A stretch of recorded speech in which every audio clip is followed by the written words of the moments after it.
and go and bang this out. So let's do it. Use us. Where's my board? There it is. Okay, here we go. It starts in 3, 2, 1. I have Current Geek!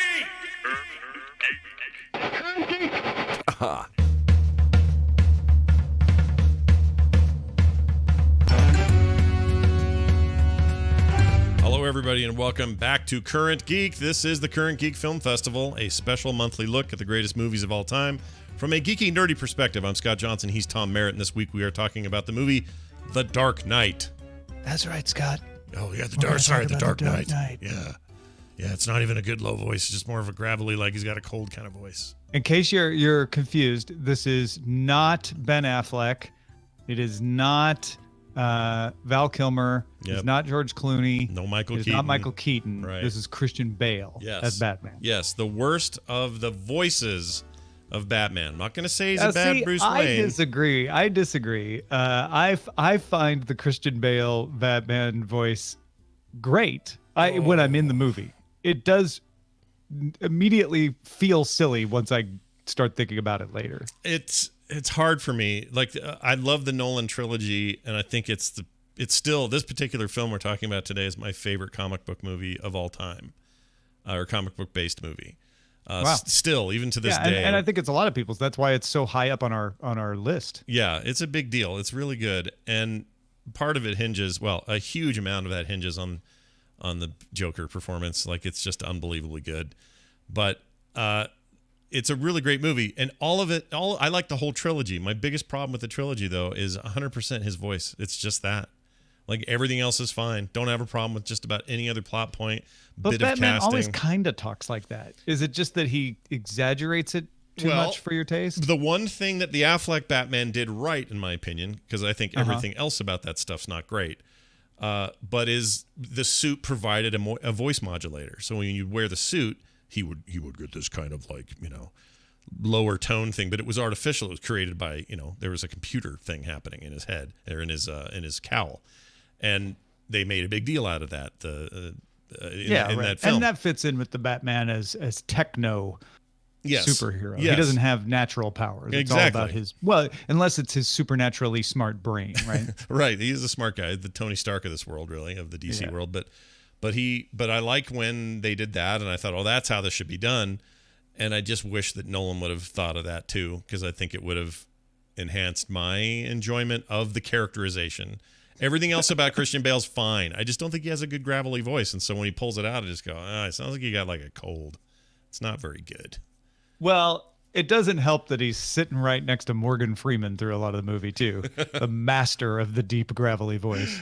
Yeah, that's a good point. He's in this. Lucius Fox is in this more than he was in Begins, or I even think the third one, Rising. Yeah. But anyway, The Dark Knight, 2008. We're talking 11 years ago now. Feels like yesterday.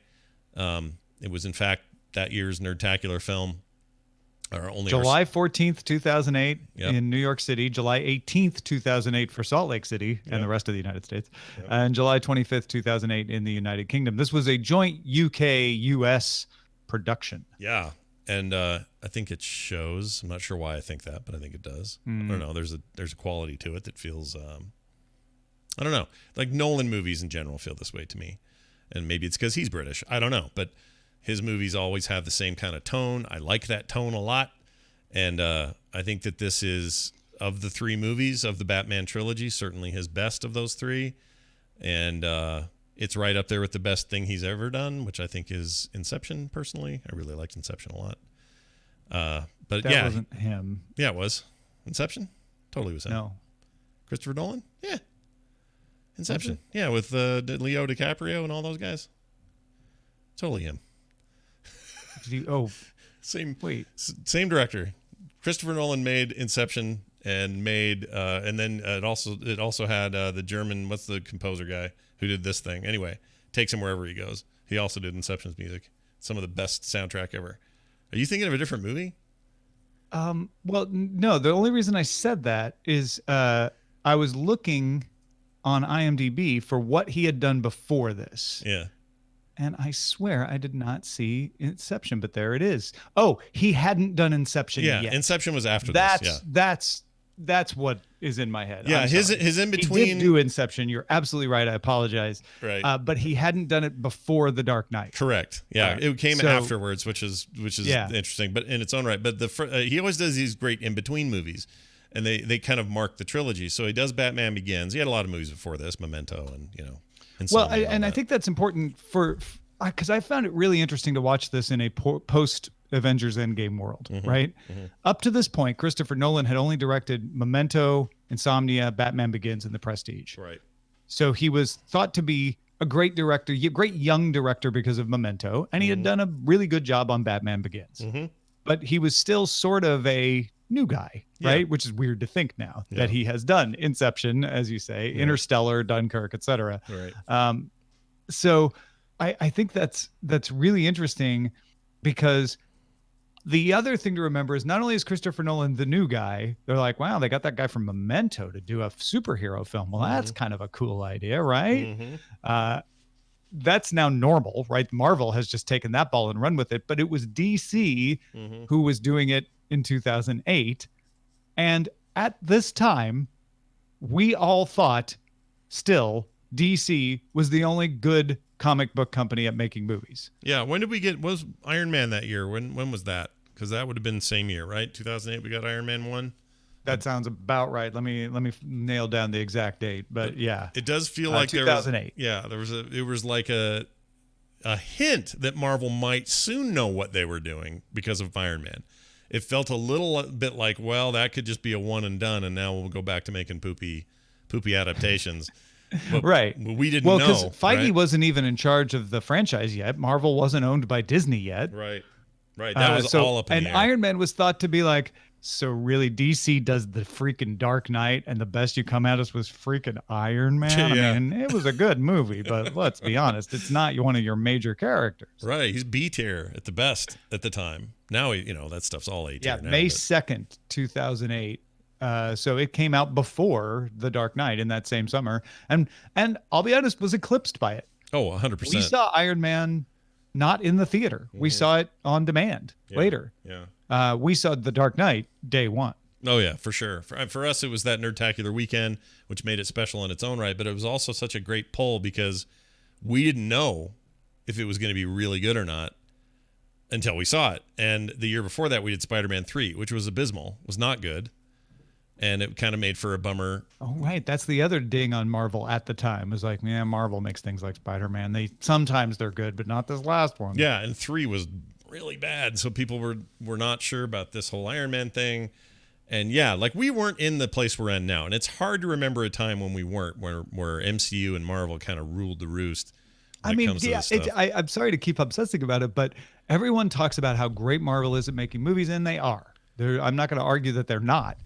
But they don't have a movie as high up on these lists. And it's worth reminding people that I combined the American Film Institute, Rotten Tomatoes, and IMDb lists together to sort of triangulate what should go on the current Geek Film Fest list.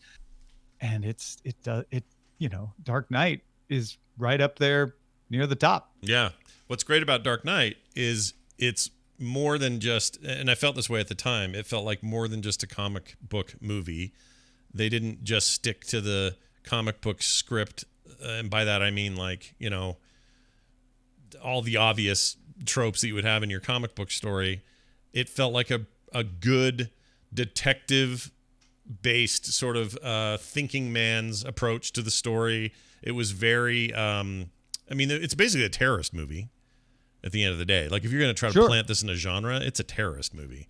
And this plot could sort of fit in a Die Hard-ish situation, right? Mm-hmm, totally. If you wanted to take the superhero out of it, it wouldn't be as compelling, I don't think. No. Because we haven't mentioned Heath Ledger yet, but wow. Yeah. Especially after just seeing Joker recently, Heath Ledger's Joker still stands. Yeah, it really does, right? It's something special. And the thing is, I remember all leading up to this, before the movie came out, 06, 07, when casting had been announced, everybody was just barking up a tree angry that this was the wrong cast. I can't believe you're putting Heath Ledger in this movie.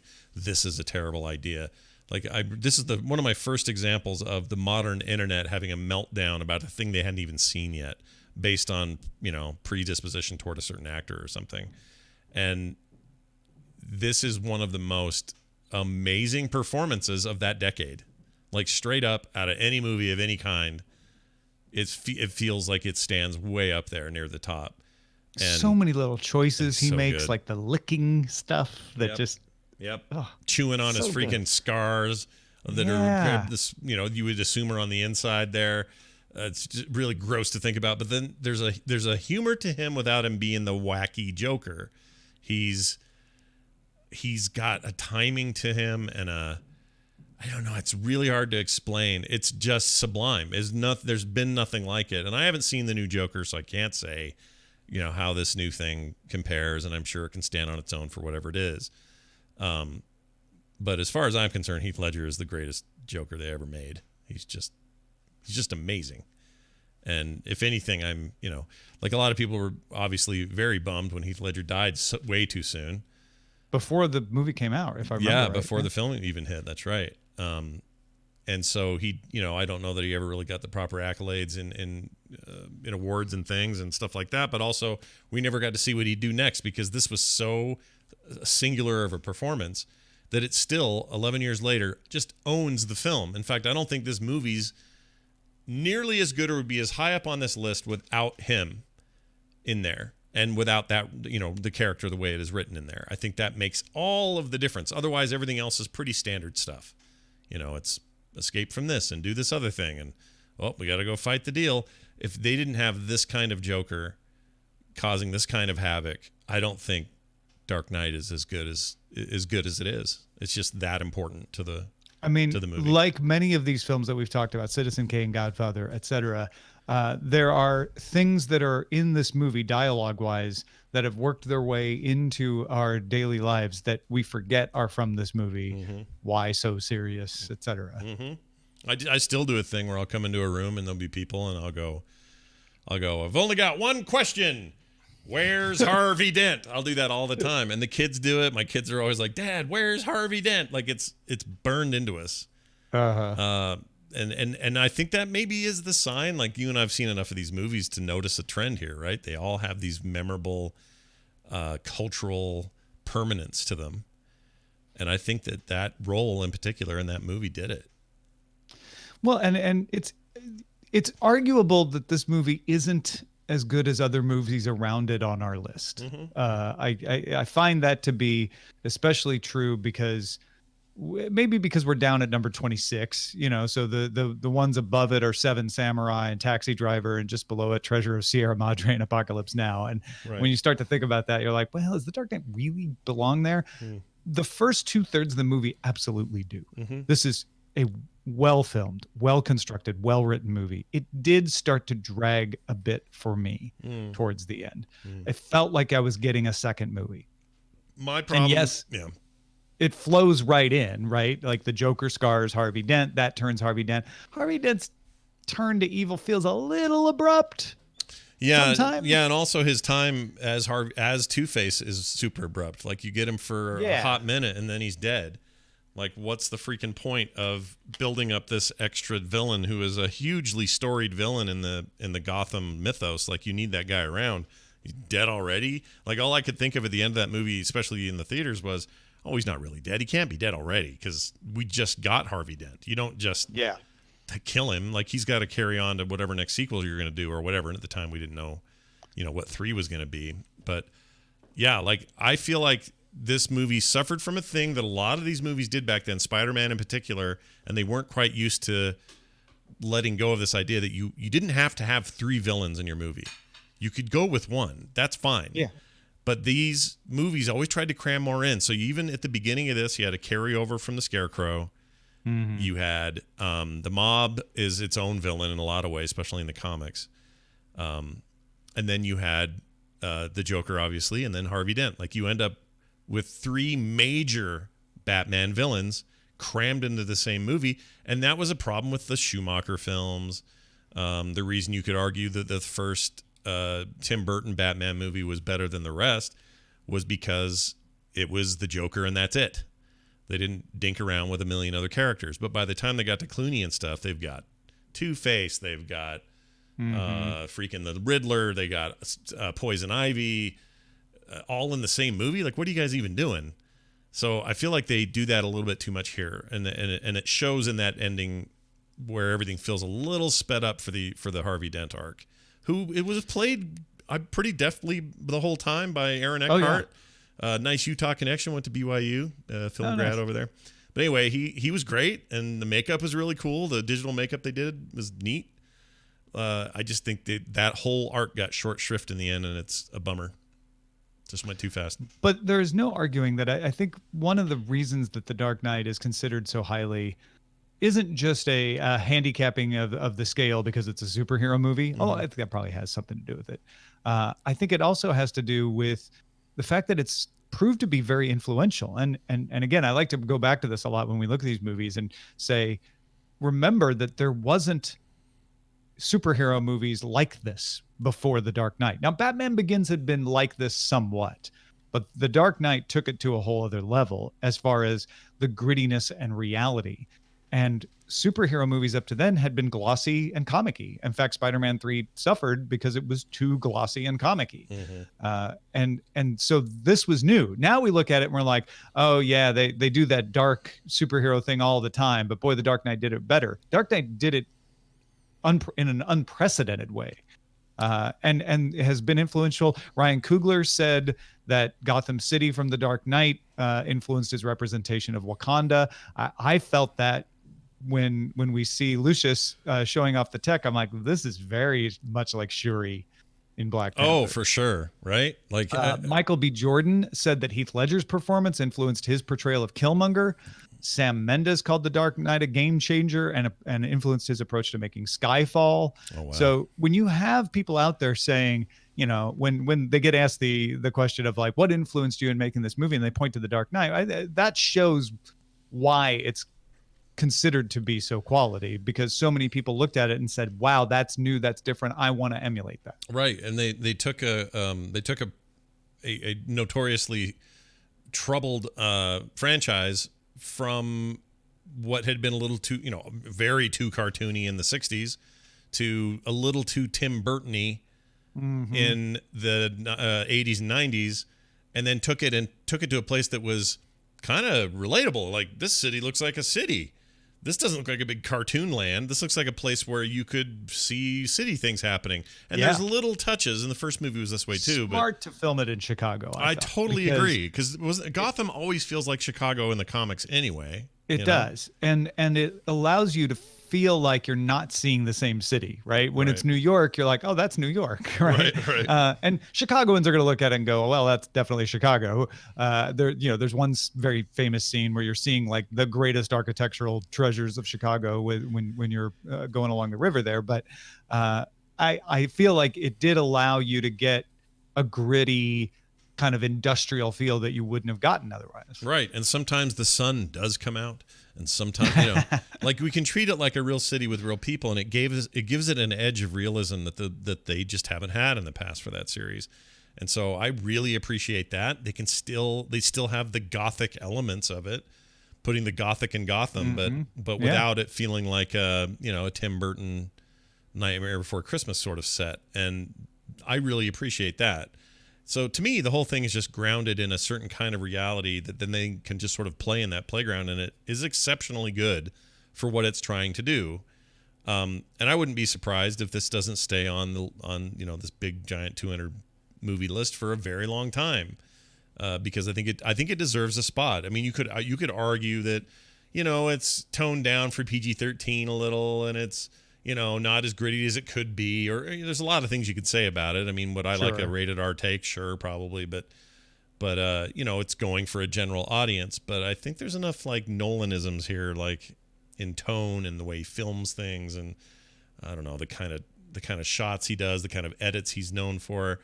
They're all pretty unique, and especially unique in a superhero context. So, yeah, I don't know how you top this. Like, what is the future of Batman where they can top that? I don't know. Well, that's the problem. Yeah. And if I'm going to blame The Dark Knight for anything, it's showing how to make a really great dark and gritty superhero film, leading everyone to think they too can make a dark and gritty superhero film. And we end up with Batman versus Superman, Suicide Squad, and even just a lot of large extent Justice League. being joyless because they didn't understand how Nolan pulled it off. Yeah. Yeah, and he doesn't have, as far as I can tell, he has no interest in picking this back up. He doesn't want to do this anymore. I mean, why would he? He got his time. He loved Batman, so he got the job and he got to do it, but he's not going to return to it. Although if they announce that tomorrow, I'd be super stoked, but I mean, that's not what Marvel did. Right. They didn't. I mean, yes, the Russo brothers did a number of these, and including a couple of Avengers and in my opinion, the best Captain America. But I think that's still my favorite Marvel movie. They didn't do all of it. Yeah. And they didn't do every Captain America. So if DC were to emulate that, they would have needed to find more Nolans, basically. Right. And I think they thought they had with Zack Snyder. And that didn't work. No, it did not work. And I don't know. I mean, I am excited. The next run of Batman is in pre-production. The director of the two newest Planet of the Apes movies, not the first of that trilogy, but the final two, is the which director. Arguably are better. I like the first one too, but the other two really did elevate that franchise. They're very good. I love those movies, and I like the tone, and I think it's the right. I think that might be the right guy for this, so that's cool. Script, notwithstanding, because we don't know what that is yet. And then they've announced they've hired Foot Like a Face. What's his name? Foot Like a Face? Or Face Like a Foot. He has his face looks like a foot. Andy Serkis? No. No. To play Batman, it's Rob Pattinson. Rob Pattinson. That's it. Robert Pattinson. He has a face like a foot. Anyway. Does he? Yeah, and I keep hearing that Lighthouse thing that's coming out. Like the Jennifer Aniston breath smell to me. Like I sort of understand what you're talking about. I mean, I can't help it. It's all I think of. But he's an unknown in this role. I mean, we don't know how he would play this thing. But I'm going to just continue to have hopes for it. I think, I had hopes for Zack Snyder. It didn't pan out. I will continue to have hopes for this. Affleck's now out. They're not going to do his version of the movie, which was planned.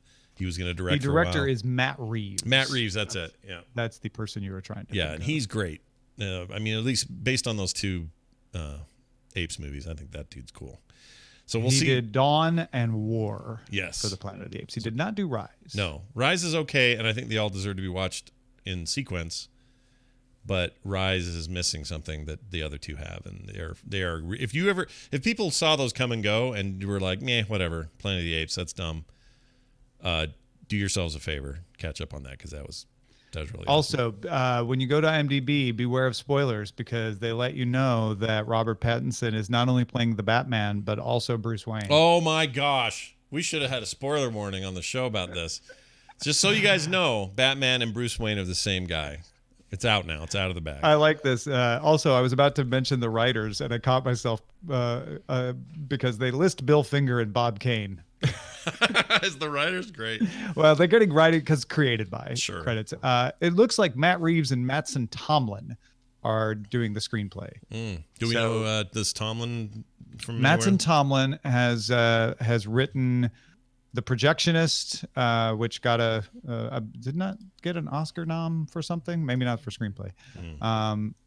But I don't know, he's done a lot of smaller films. Solomon Grundy, Born on Monday. Dream Lover, which was a short. He did a lot of shorts.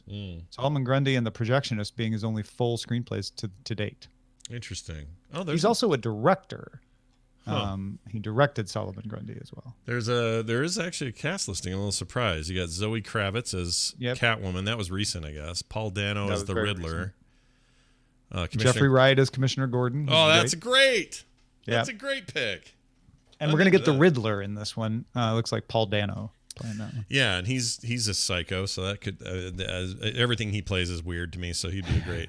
I mean, he plays psychos very well. Really, yeah, that's what I meant to say. He is himself. He's probably the nicest, most easy laid back guy. Yeah, I'm guessing. Anyway, we'll see how that goes. But you have to think that Matt Reeves and the producers and writers are just feeling that pressure again. It's time for us to see if we can compare to Nolan. It's almost like Nolan had the easy job, because Nolan was like, why are none of you taking a risk and just making this a more grounded, realistic, gritty take? Like, why aren't you just doing this? Are you reading the comics? Do you even know what those comics are? Why do you feel like there's the Burton and the Schumacher shadows loom at all? Just don't do any of that. Do this other thing. So if anything, I felt like he had the easy job, and now he has made it impossible for anyone else to do it without being compared. What's funny? I hadn't actually thought about it this way before, but Nolan broke the chain for DC, and then DC decided to try to rebuild the chain. Yeah. And let me explain what I mean by that. Okay. Superman was the first of the big superhero feature films that became massively popular. Right.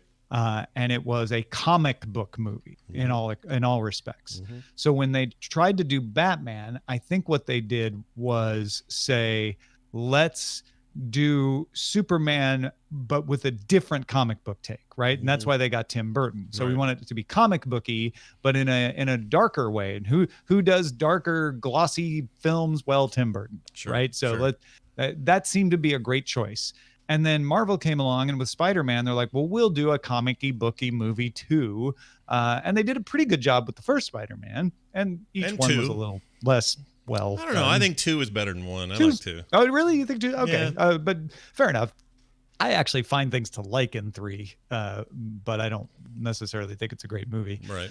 And so when when Batman Begins came along, to be honest, Nolan said, I'm not going to do that. I'm going to do something entirely different. Mm-hmm. And it worked. Yeah.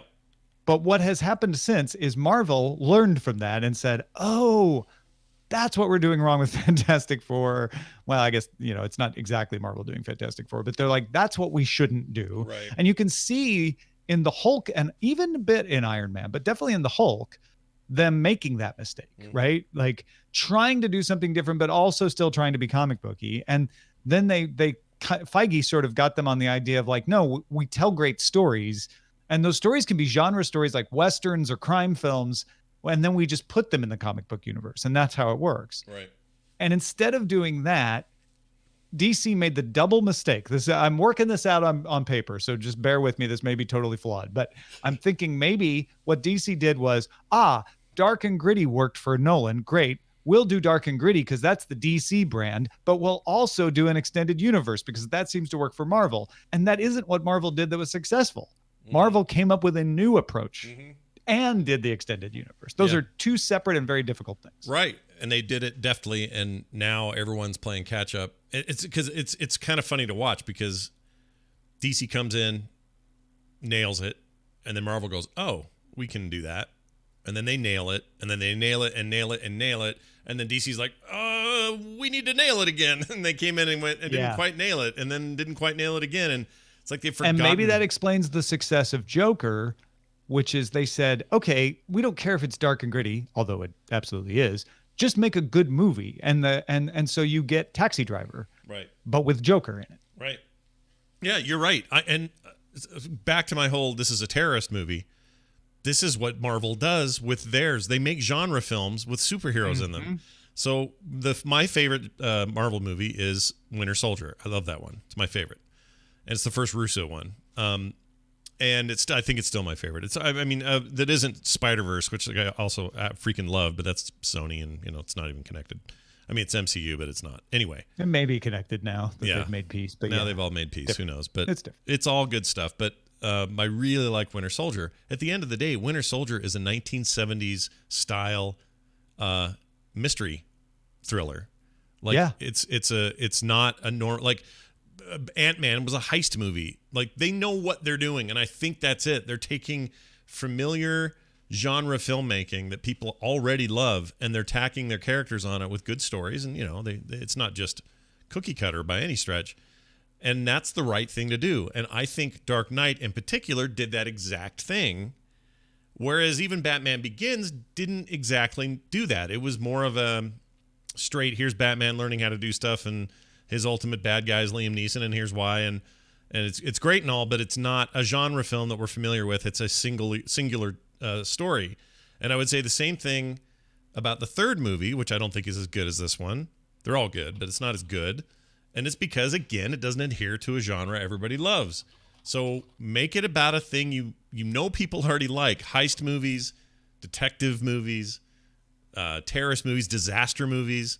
Whatever it is, you're going to have a better superhero film because of it. And I think Marvel figured that out. I would go even a step further and say, make a good story.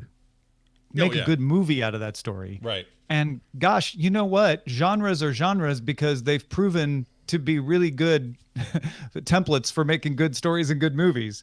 And there isn't a superhero genre, really. Right. The superhero isn't a kind of story. I think that's what Feige and Marvel discovered.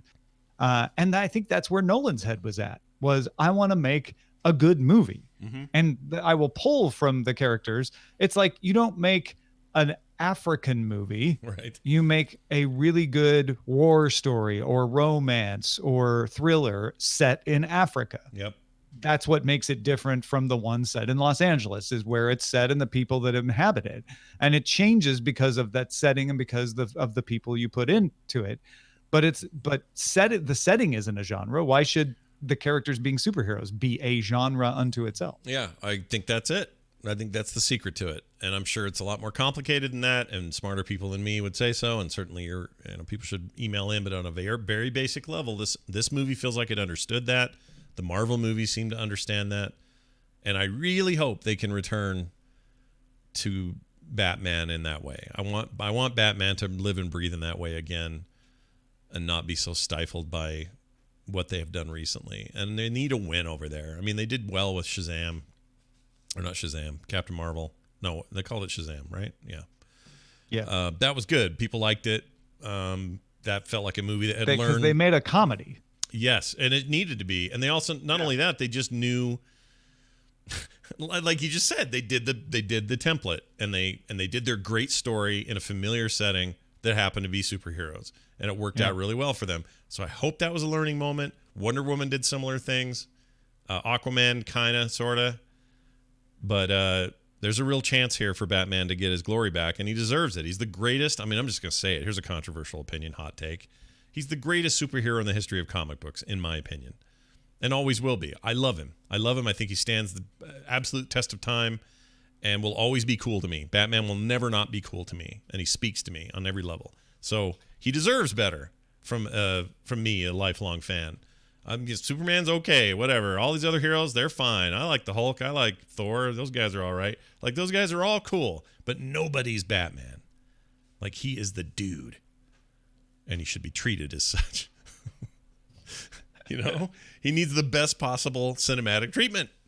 I think what they could do, and I'm not saying this is what they will do or even what they should do, but what they could do that Nolan didn't do is make a detective story. Yeah. Because that is one aspect of Batman we haven't really seen emphasized. Anywhere but the comics. The comics are full of it, but... Oh, yeah. No, I know. And that's where I'm pulling that from, obviously. I right. mean, Batman #1 is Detective Comics, for goodness sake, right? Sure. So if you really focus on that, he's like a tech wizard detective who evolves into Batman. Please don't give us another origin story. You just did it in Joker. It's fine. Yeah. We don't need to see Martha. Plus, every Batman movie, with the exception of this one, it shows the parents in the stupid alleyway getting shot again, and him witnessing it. Don't do that anymore. We all know it. We all know it. It's like part of our cultural zeitgeist to know that already. And maybe that's why it's in Joker. Maybe. Because it does feel a little weird that it's in Joker to me. Yeah. It's important because, not to make this into a Joker movie, it's important that it's in Joker because that's important to the formation of Joker in that respect.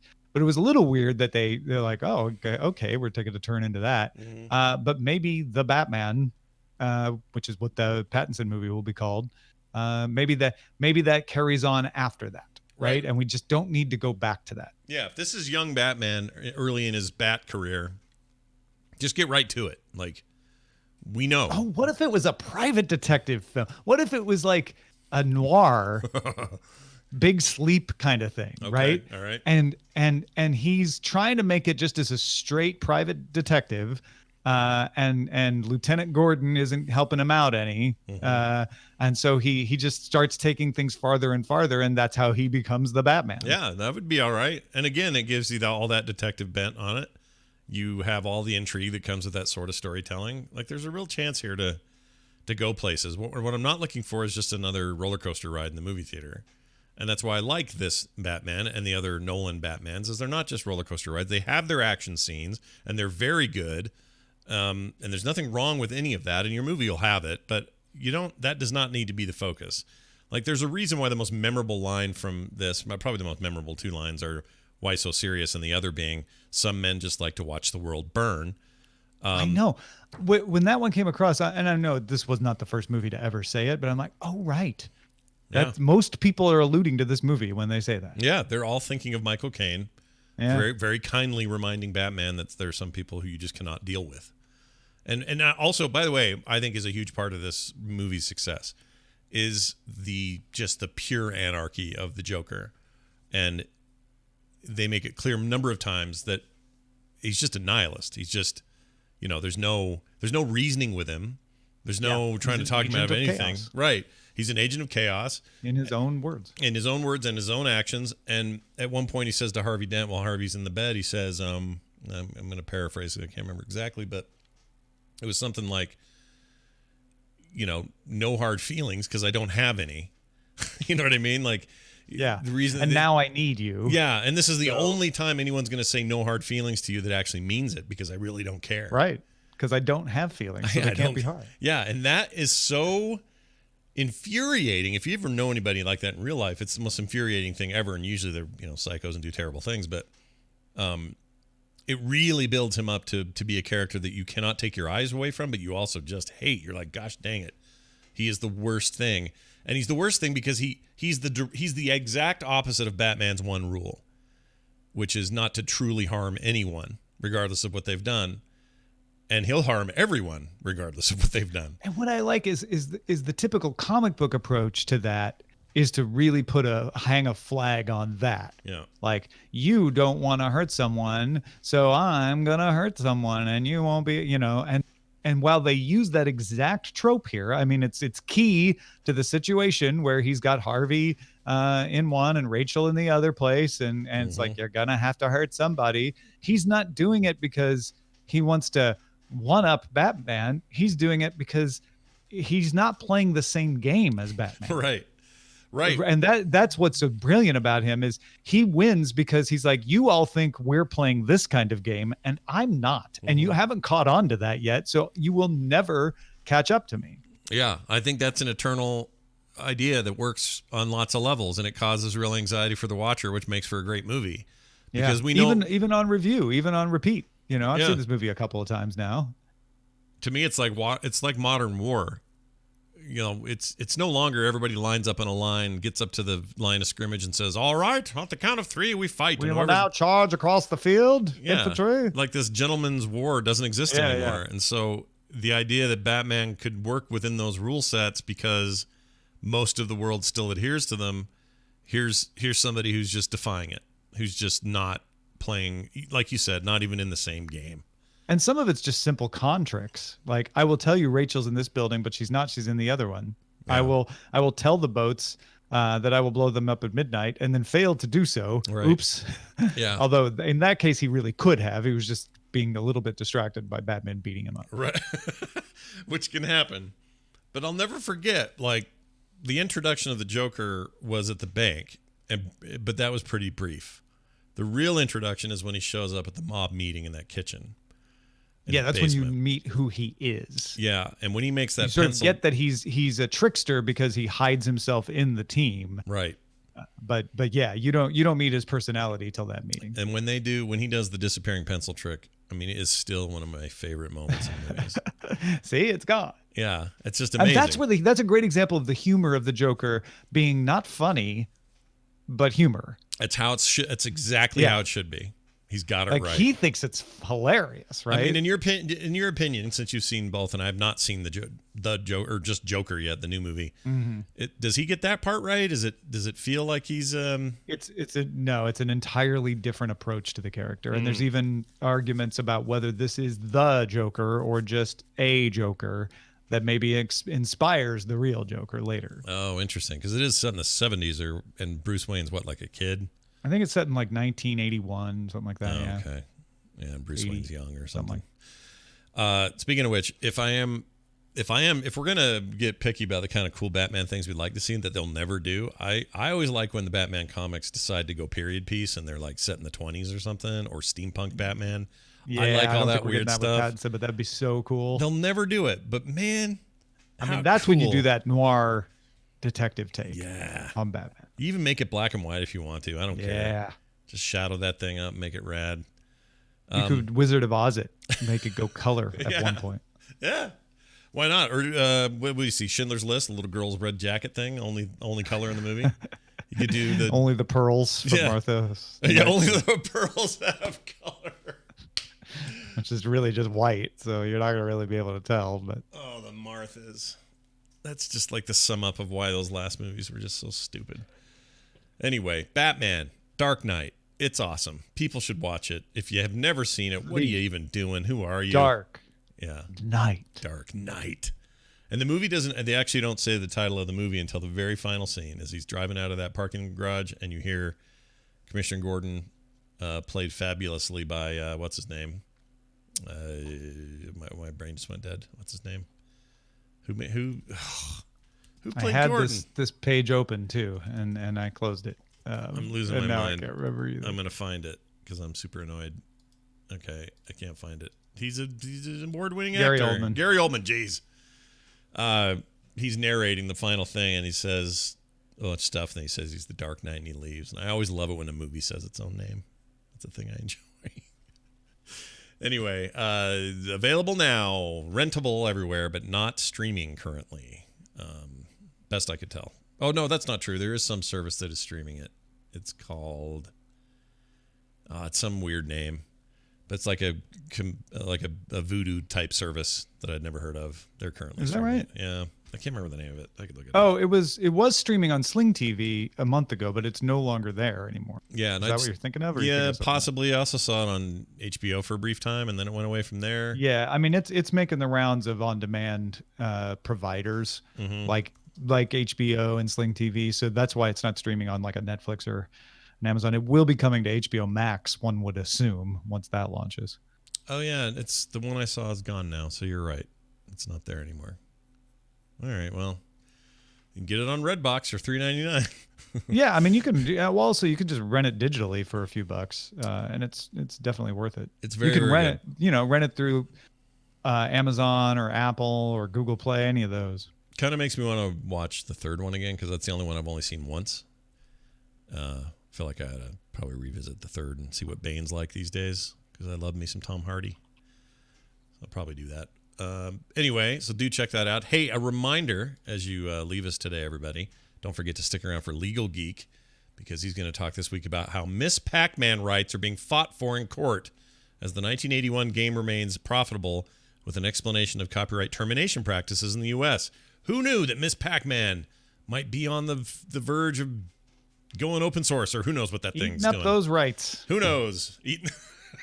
Eating rights like dots on a screen. Yep. Anyway, that's coming up soon. Don't forget also you can support this show at patreon.com/currentgeek. That's patreon.com/currentgeek.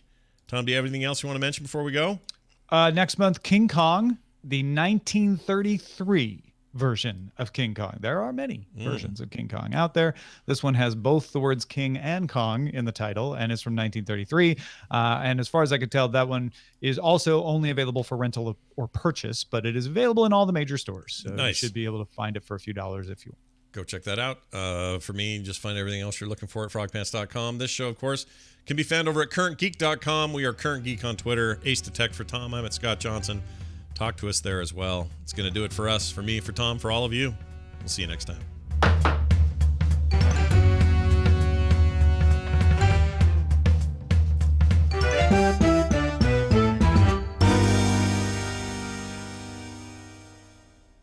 We did it. We did it. That was really fun. Well, thank you for being accommodating on the timing. Yeah. Glad it worked out. Yeah, it did. I have a shoot this evening anyway. Like I think I mentioned that to you. So it kind of worked I was a little worried that might run long and all that. So now I don't have to worry about that. Yep. So it works out great. Gonna go up there. And then next Tuesday next Thursday, back to the normal schedule, right? Right. And then I can't remember the day you told me you're out of. Wait, is that next Thursday you're out of town? No. No, I think it was this Thursday I had the shoot. I think that was the only thing. Oh, was that the only thing? Okay. Yeah, I'm looking. I mean, other than when we get into December. Right. But I can't remember what it was. In my head, I thought you were going somewhere, but I can't remember. Yeah, December 19th. That's what it is. That's when I'm leaving. All right. That's a while. Plenty of time to think about that. Yeah. The other thing was this shoot today. Okay. But like I said, that's now figured out. Excellent. I will work up I got ink coming to you hopefully later today. Yeah, that looks great, man. I'm excited. It'll be fun. A little phone making food. Awesome. That should get you guys all set on that because I know you're sort of just waiting for that, aren't you? Is that the only thing you have left? Yeah, I mean, it's supposed to go out to the patrons on November 1st. So as long as I get it into the dock by November 1st, we're all good. Should be good in the hood. Mm-hmm. See you later. Jesus. Here we go. It starts in. I have current game. I have current game. We did it.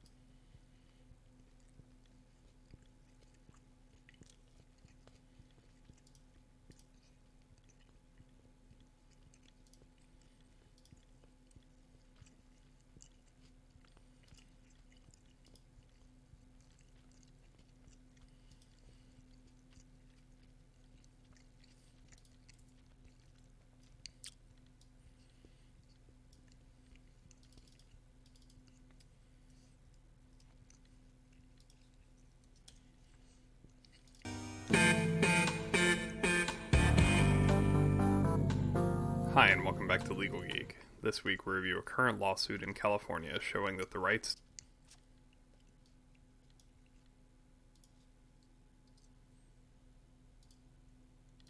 This show is part of the Frog Pants Network. Frog Pants Network. Get more shows like this at frogpants.com.